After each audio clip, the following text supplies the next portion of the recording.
सत्साहिब। प्यारे बच्चों, क्लास शुरू करने से पहले आप अपने मन को एकाग्रस्त करिए।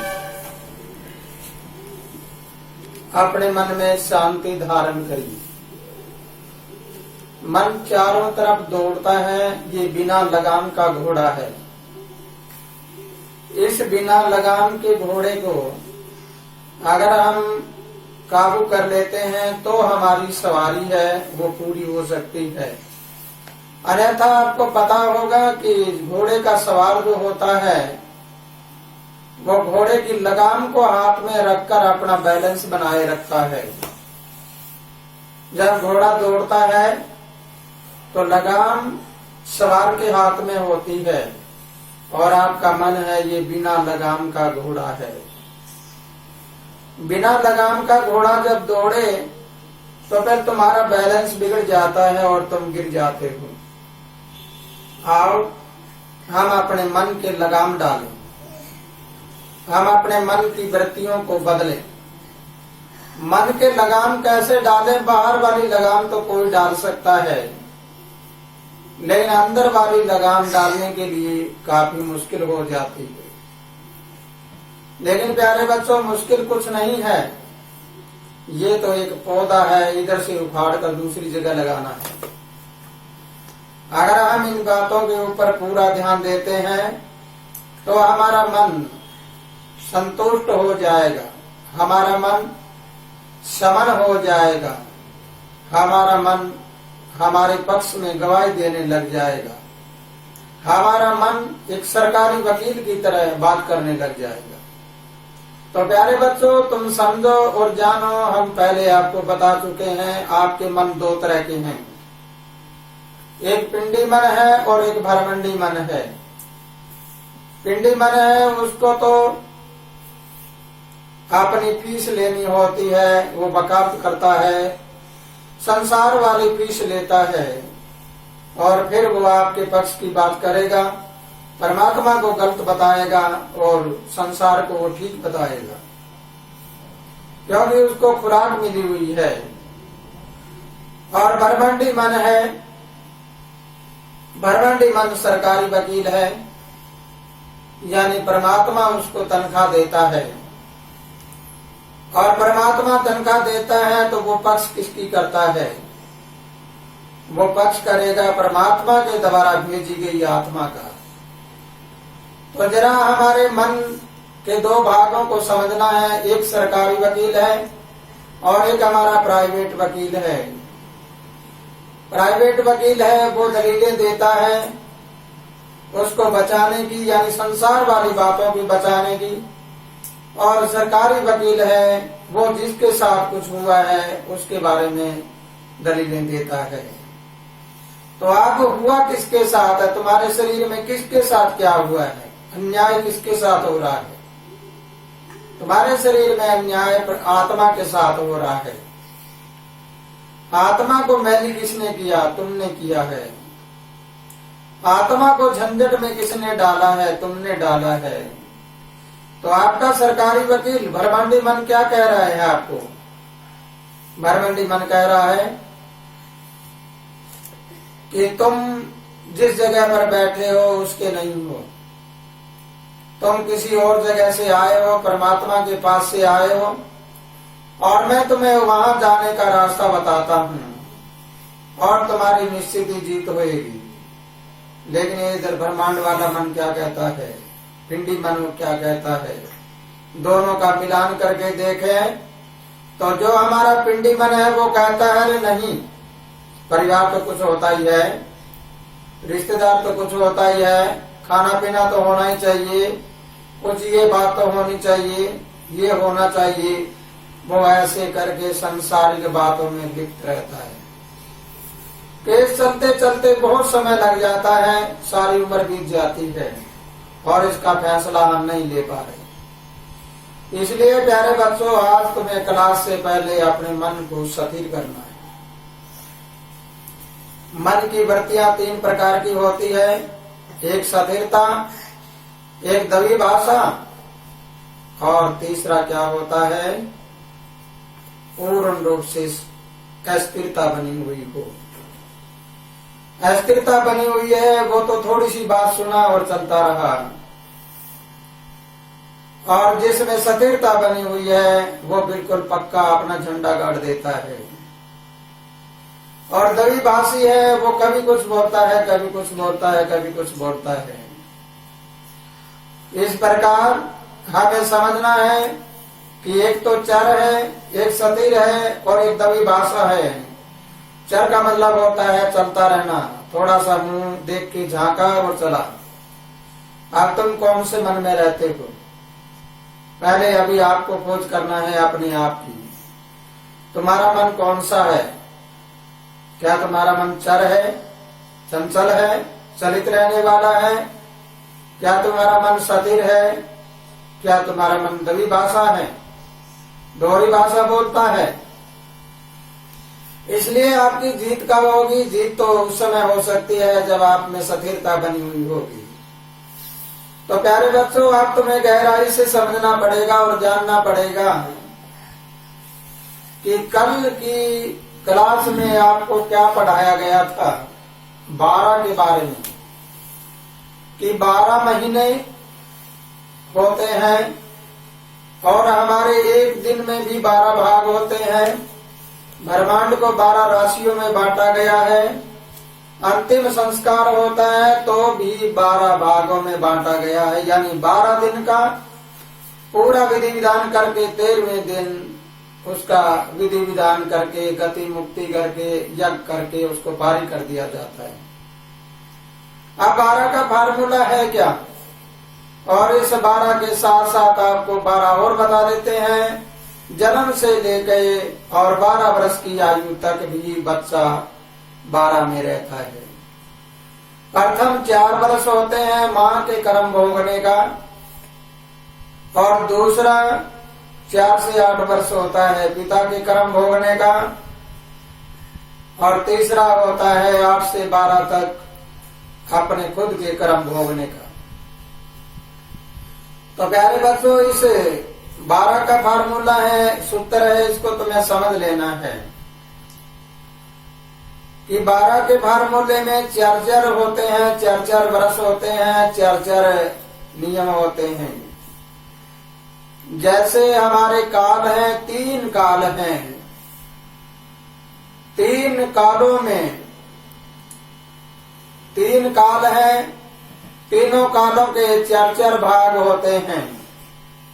और इन 4 भागों को अगर हम समझें और जाने तो पहला काल क्या होता है? अस्थिरता बनी हुई होती है।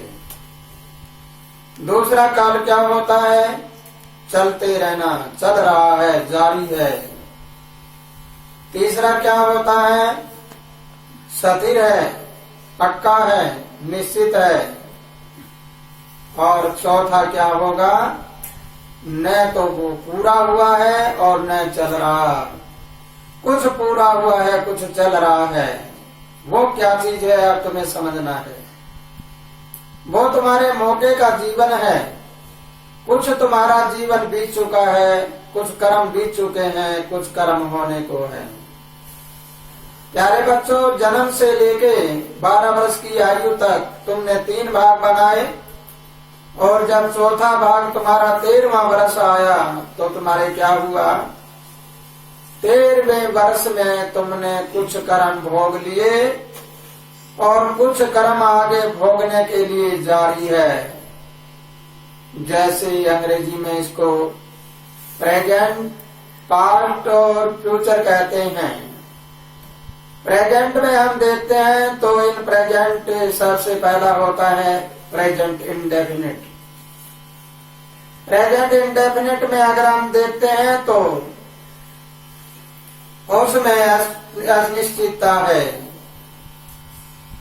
अगर हम उस अनिश्चितता को देखते हैं तो पहले हमारा माँ का कर्म था, दूसरा जारी रहा, जारी में अपने पिता का, और तीसरा अपने आप का हुआ तो वो पूर्ण हो गया, 12 वर्ष पूर्ण हो गए।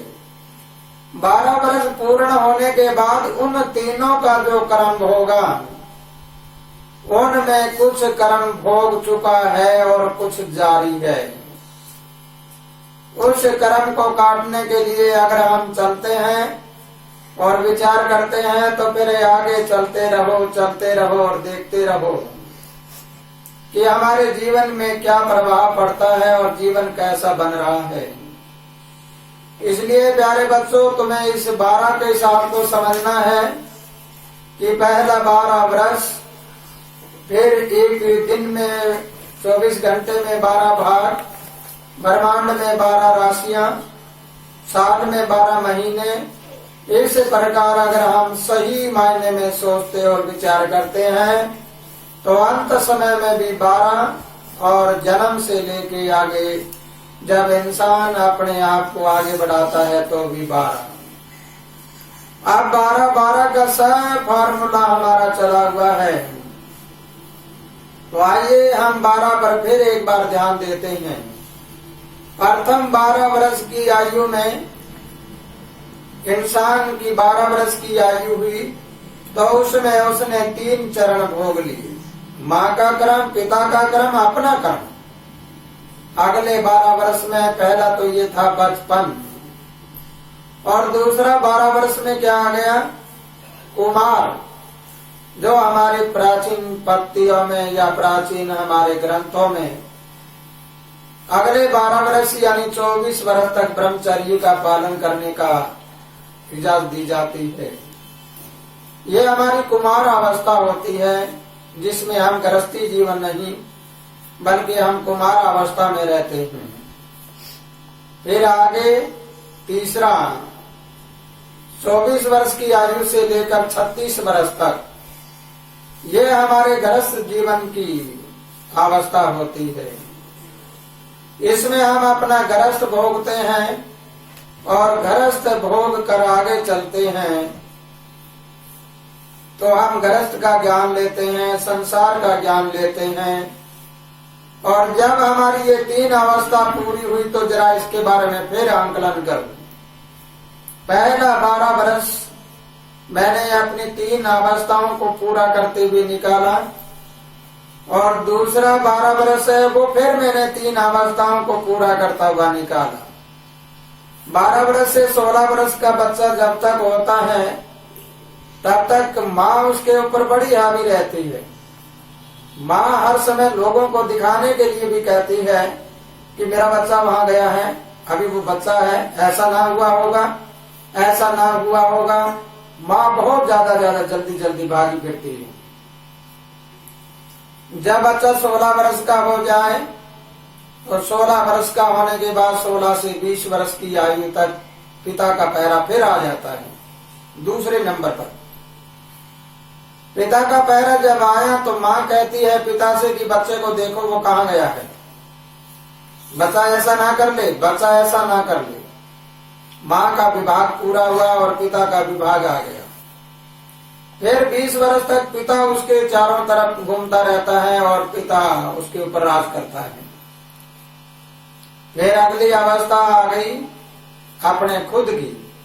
बच्चा 20 वर्ष का होने के बाद जब 21वां वर्ष हो जाता है तो बालिग माना जाता है, पूरा सक्षम माना जाता है। 20 से 24 वर्ष की आयु में वो अपना कर्म भोगता है। वो अपने हिसाब से चलता है कि मेरी पढ़ाई कैसे होगी, मैं आगे जीवन में कामयाब कैसे होऊं।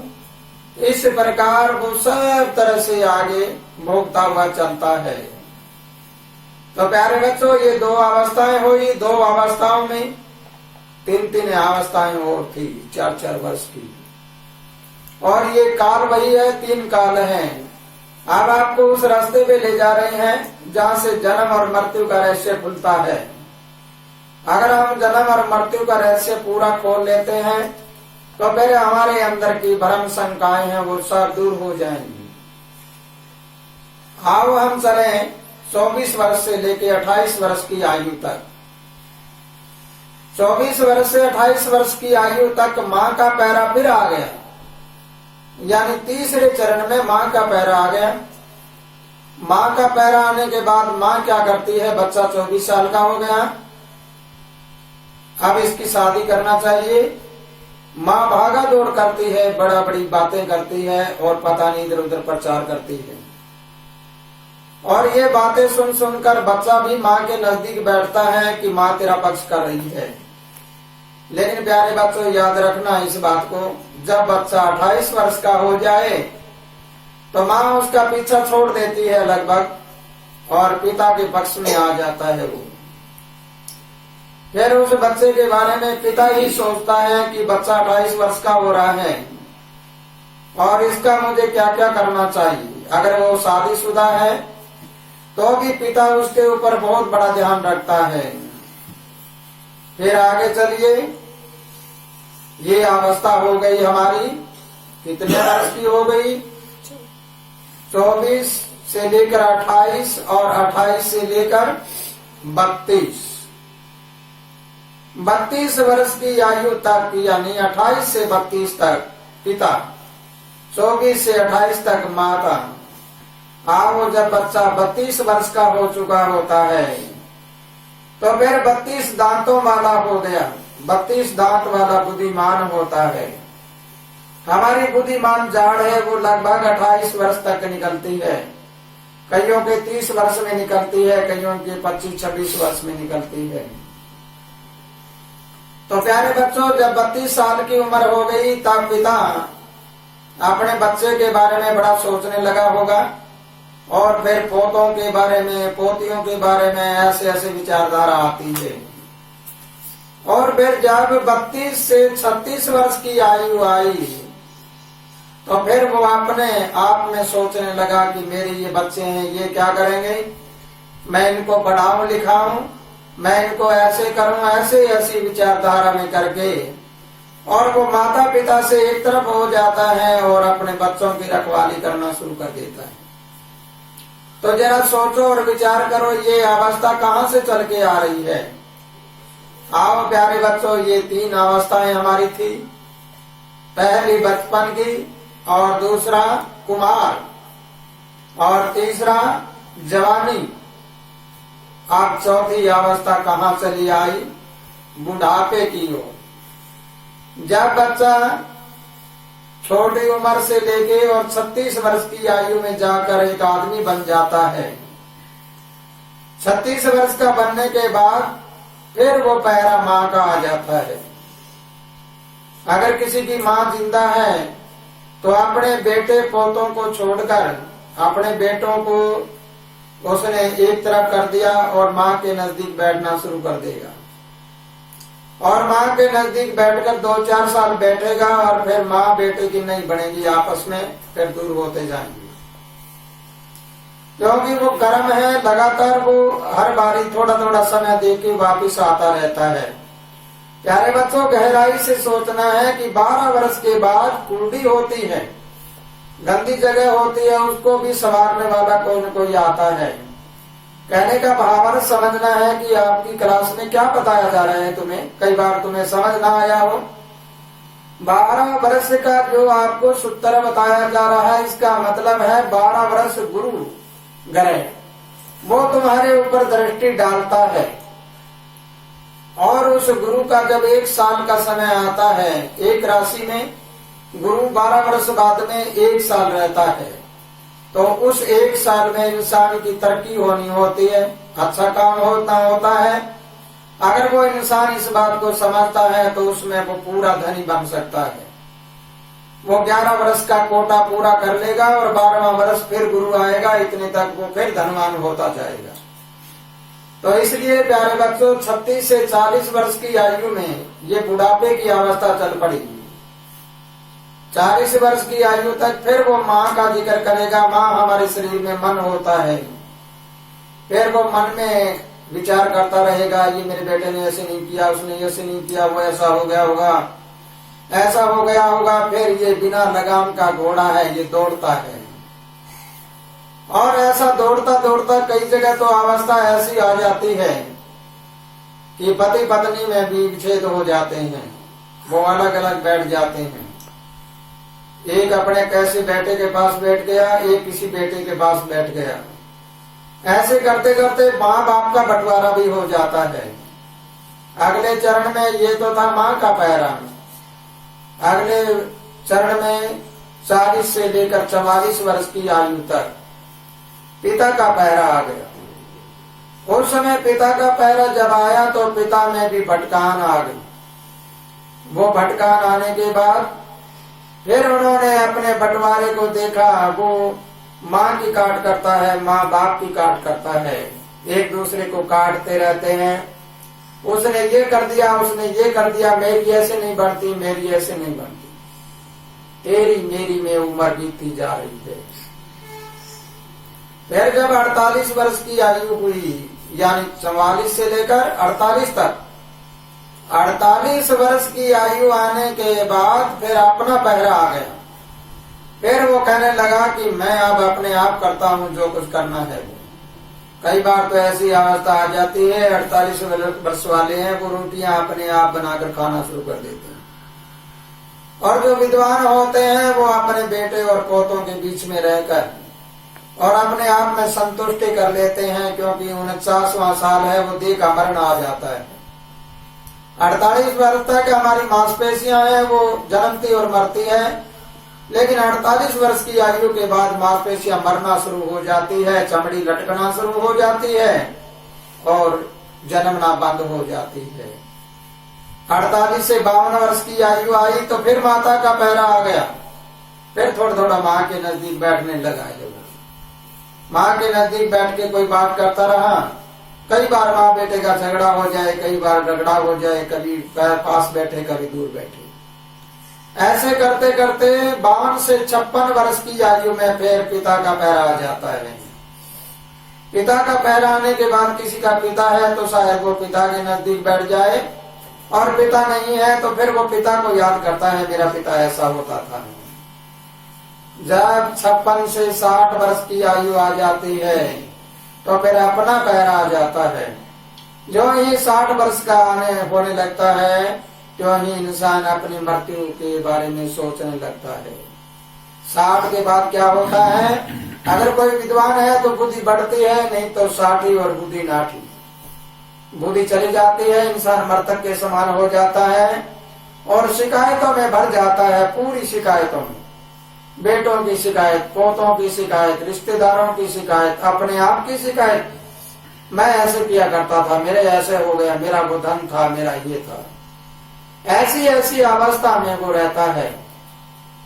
तो प्यारे बच्चों, 12 का मतलब तुमने समझा होगा। ये 12 इस प्रकार होते हैं, जब वो चल बसता है तो फिर उसको और सोचना है तुम्हें 3 दिन के बाद वो क्या करते हैं। फिर 3 दिन के बाद यहाँ इन लोगों में एक यज्ञ वगैरह करके उसका कुछ भंडारा वगैरह करते हैं। इसी प्रकार करके 12 तक ये भागों में बांटते रहते हैं और 13वां होने के बाद उसको सब तरह से पारी कर दिया जाता है। इसका मतलब है 3 चरण, माँ के, बाप के और आपके, तीनों अंतिम संस्कार के बाद भी पूरे करने के बाद उसको फारी कर दिया जाता है। और बच्चा जब 12 वर्ष का हो जाए तो भी उसको फारी कर दिया जाता है, पढ़ने लिखने के लिए पूरी तरह से भेज दिया जाता है। राजा लोगों में तुमने सुना होगा कि जब बच्चा 12 साल का हो जाता था, उससे पहले उसको बावरस में रखा जाता था, बावर गुफा में रखा जाता था, अंदर ही जाकर पढ़ाई किया करते थे उसकी, और बाहर नहीं निकलने देते थे। 3 कर्म भोगने के बाद 4थे कर्म में उसको बाहर निकाला करते थे। इसलिए प्यारे बच्चों, अब हम उस रास्ते पे चल रहे हैं कि इंसान मरने के बाद कहाँ जाता है और मरने के बाद गर्भ अवस्था कैसे पाता है और फिर बार बार जन्म लेना और मरना कैसे चक्कर काटता रहता है। ये रहस्य जब आपको समझ आ जाएगा तो तुम्हें अपना जीवन भी समझ आ जाएगा। फिर तुम्हें पता लगेगा कि art of living and art of dying, मैं क्या हूँ, मैं कैसे करता हूँ, मेरे जन्म और मृत्यु का रहस्य क्या है। लेकिन प्यारे बच्चों, इस बात को जरूर याद रखना, जरूर याद रखना, तुम हमेशा खुशी प्रदान करते रहो, तुम खुश रहो, दूसरों को खुशी देते रहो। अगर तुम खुश नहीं हो, दूसरों को खुशी नहीं देते हो, तो तुम्हारे साथ क्या होगा। Man who does not feel any pleasure, man he die nobody will weep, nobody singing a song and nobody memory to him. If you understand कि जो इंसान कभी खुशी प्राप्त नहीं करता, जब वो मरता है तो मरने के बाद कोई इंसान उसके बारे में महसूस नहीं करता कि ये मरा या ना मरा। कोई उसकी याद में गीत नहीं गाएगा और कोई उसकी याद में स्मारक वगैरह भी नहीं बनते। इसलिए यू ऑलवेज प्लेयर, जितने प्लेजर रहोगे उतना ही खुशी मनाते रहोगे, उतना ही तुम अच्छे रहोगे। लेकिन प्यारे बच्चों, अपोलोजाइज है वो तुम्हारे लिए बहुत अच्छा होता है। अगर तुम अपने आप में अपोलोजाइज करते हो फिर देखो क्या होगा। अपोलोजाइज क्या होता है? विनम्रता, नम्रता से, शांति से।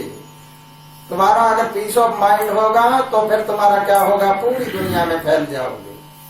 इसलिए प्यारे बच्चों, आज की क्लास में इतना ही, और इसी के साथ खुशहाल रहो, आनंद करते रहो, और कल आपको रहस्यजनक बातें बताई जाएगी, उसकी तैयारी करना। सत साहिब।